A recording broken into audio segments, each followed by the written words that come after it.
Hello বন্ধুরা, মনীষা রান্নাঘরে সবাইকে স্বাগত। আজকের ঘুম থেকে উঠতে একটু দেরি হয়ে গেছে, আর কাল রাতের বেলা লুচি ঘুগনি বানানোর জন্য আমি মটর ভিজিয়ে রেখেছিলাম। ভাবলাম বানাবো না, আবার ভাবলাম মটরগুলো ভিজানো আছে, এগুলো কী হবে, বানাতে তো হবে। তাই ঝটপট ময়দা মেখে নিয়ে আমি লুচি বানানোর জন্য গোল গোল করে লেচি কেটে নিয়েছি। আর তারপরে লেচি থেকে একটি করে লেচি নিয়ে আমি লুচি বানিয়ে নিয়েছি। এখন এগুলো তেলে ভেজে নেব। আর আমার বাড়ির কাজ চলছে, তাই আমি ঠিকমতো ভিডিও আপলোড দিতে পারছি না। আমি এইভাবে কিছুদিন ভিডিও আপলোড করব, মাঝে মাঝে আপনাদের সঙ্গে ভালো ভালো রেসিপিও শেয়ার করব। বন্ধুরা, আপনারা আমার ভীষণ সাপোর্ট করেন, তো আমার ভিডিও আপনার বন্ধুবান্ধবের সঙ্গে শেয়ার করুন, লাইক করুন, কমেন্টস আর সাবস্ক্রাইব করে দিন। লুচিগুলো আমি ভেজে নিয়েছি। এখন লুচিগুলো বেশ ফুলকো ফুলকো লুচি হয়েছে। এগুলো এখন আমি ভেজে নিয়ে সাইডে রেখে দেব। আর আর বন্ধুরা, আপনারা সুন্দর সুন্দর কমেন্ট করেন, আমার ভীষণ ভালো লাগে আপনাদের কমেন্ট পড়তে।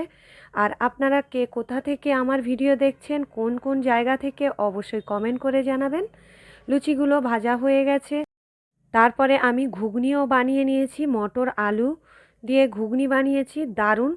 মটরটাকে প্রথমে আমি মটর আলু সিদ্ধ করে নিয়েছিলাম, তারপরে 5 ফোড়ন দিয়ে, আর যেমনভাবে ঘুগনি বানায় আমি ওইভাবে ঘুগনি বানিয়েছি।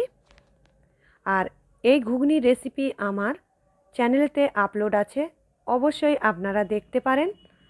আপনারা আবার কমেন্ট করে বলবেন এ ঘুগনির রেসিপি দেওয়ার কী কারণ। এ ঘুগনি তো সকলেই বানাতে পারে, কিন্তু আমি কিভাবে বানাই এটা আপনাদের সঙ্গে শেয়ার করি। প্লেটে করে এখন লুচিগুলো নিয়ে নিয়েছি। তারপরে গরম গরম ঘুগনি বাটির মধ্যে নিয়ে নিলাম। আর এখন সকলে মিলে একসঙ্গে আমরা গরম গরম ঘুগনি আর লুচি পরিবেশন করব। আর বন্ধুরা, আমার ভিডিও ভালো লাগলে অবশ্যই লাইক কমেন্ট শেয়ার করবেন, আর সাবস্ক্রাইব করবেন, অল নোটিফিকেশান অন করে দেবেন। এতে করে আমার সমস্ত ভিডিও আপনাদের কাছে পৌঁছে যাবে। তাহলে বন্ধুরা, এই রকম সুন্দর সুন্দর রেসিপি পেতে হলে অবশ্যই চ্যানেলটিকে সাবস্ক্রাইব করতে হবে আর আমার পাশে থাকতে হবে। আপনাদের অসংখ্য অসংখ্য ধন্যবাদ আমার ভিডিও প্রথম থেকে শেষ পর্যন্ত দেখার জন্য। তাহলে বন্ধুরা, এখানেই শেষ করছি। আবারও সুন্দর রেসিপি নিয়ে হাজির হয়ে যাব। আল্লাহ হাফেজ।